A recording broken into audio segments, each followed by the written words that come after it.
د جمعې ورځې لس ډېر تازه مهم او لنډ خبرونه له موږ څخه ډېر په لنډو کې واورئ. درنو لیدونکو السلام علیکم، وخت مو په خیر. برېښنا شرکت وایي د کابل په احمدشاه بابا مینه کې د برېښنا 119 کیلو واټه پایې ته تېره شپه بم ایښودل شوی و او چاودنه ورکړل شوې، خو پایې ته زیان نه دی اوښتی او یوازې 2 بنسټونه یې وران شوي دي. یا شرکت وایي تخنیکي ډلې د پایې رغولو په موخه سیمې ته تللي دي. شمالي وزیرستان پاکستانی چارواکي وایي 2 سرتیري د شمالي وزیرستان په قبایلي سیمه کې په یو راکټي برید کې وژل شوي دي.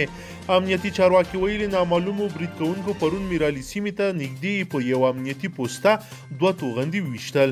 د دې برید مسؤلیت تر اوسه چا نه دی منلی.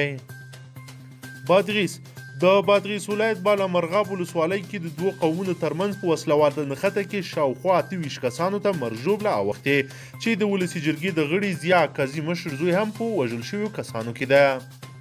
ټرمپ د سپینې ماڼۍ چارواکي په اونۍ کې د یو ځل پر ځای هره ورځ د کورونا وایرس لپاره معاینه کیږي.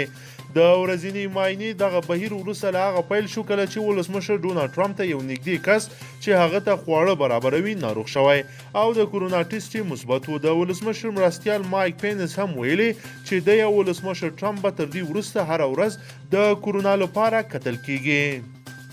شاهین طالبان وایي د ایران د بهرنیو چارو وزارت ځانګړی استازی له ملا برادر سره د لیدنې غوښتنه کړې. قطر کې د طالبانو د سیاسي دفتر ویان سهیل شاهین په خپل ټویټر پاڼه لیکلي چې د ایران د بهرنیو چارو وزارت ځانګړی استازی محمد ابراهیم طاهریان د سیاسي دفتر د مرکزی اسیا او ایران له مسؤل سره ټلیفوني اړیکه نیولې او له ملا برادر سره د لیدو غوښتنه کړې ده. سیند ته ورځول شوي افغانان هریرود سیند ته د ورغورځول شوي افغانانو 12 نور جسدونه موندل شوي. هرات کې چارواکو ویلي ټول ټال 50 افغانان هریرود سیند ته غورځول شوي او تر اوسه د 12 تنو جسدونه موندل شوي دي. په همدې حال کې افغان حکومت وایي چې د ایرانی پولیسو لخوا سیند ته د یو شمېر افغانانو غورځول مسله په جدي توګه څېړي او د څېړنو پایلو ته په تمه دي. د خوست امنیه قومندان مل پاسوال سید احمد بابزی له 3 پولیسو سره د طالبانو په یو برید کې وژل شوی.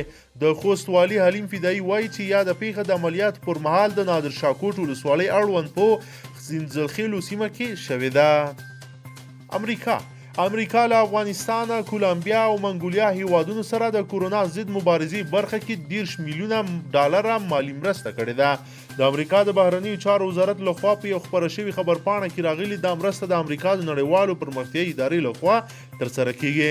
سرچینې زیاته کړې چې له یادو مرستو څخه 15.6 میلیونه د افغانستان لپاره ځانګړي شوي دي. بلخ کې د قرنطین په اوږدېدو سره په دغه ولایت کې نږدې 400 کارخونو خپل کار درولی. د غراض له حیرتان او اقینې بندرونه هم د سوداګریزو توکو واردات نږدې 50% کم شوي دي. په ورته مهال د بلخ د سوداګرۍ او پانګونې خونې مشر آرش یونسي وایي په دغه ولایت کې نږدې 400 کارخونو کار درولی او په ټوله کې په مزار ښار کې 80% کاروبار هم بند شوی ده. خلیلزاد د افغان سولې لپاره د امریکا ځانګړی استازی زلمی خلیلزاد پر افغان سولې پروسې له هندي چارواکو سره خبرې کړې دي. سرچینې زیاته کړې چې نوموړي د هند د بهرنیو چارو وزیر جی شنکر او د ملي امنیت سلاکار اجیت دووال په مشرۍ له دغه پلاو سره لیدلي دي. په خبرپاڼه کې راغلي زلمی خلیلزاد هندي چارواکو ته د افغان سولې پروسې پر وروستیو پرمختګونو معلومات هم ورکړي دي. درنو لیدونکو که چیرې غواړئ چې ورته تازه مهمو او لنډو خبرونو څخه هره ورځ په ډیر لنډو کې خبر شئ نو زموږ چینل سره سبسکرایب کړئ او که ویډیو مو خوښه شوې وي نو د سره ضروري لایک کړئ. تر بلې ویډیو مو په لوی رب سپارمه.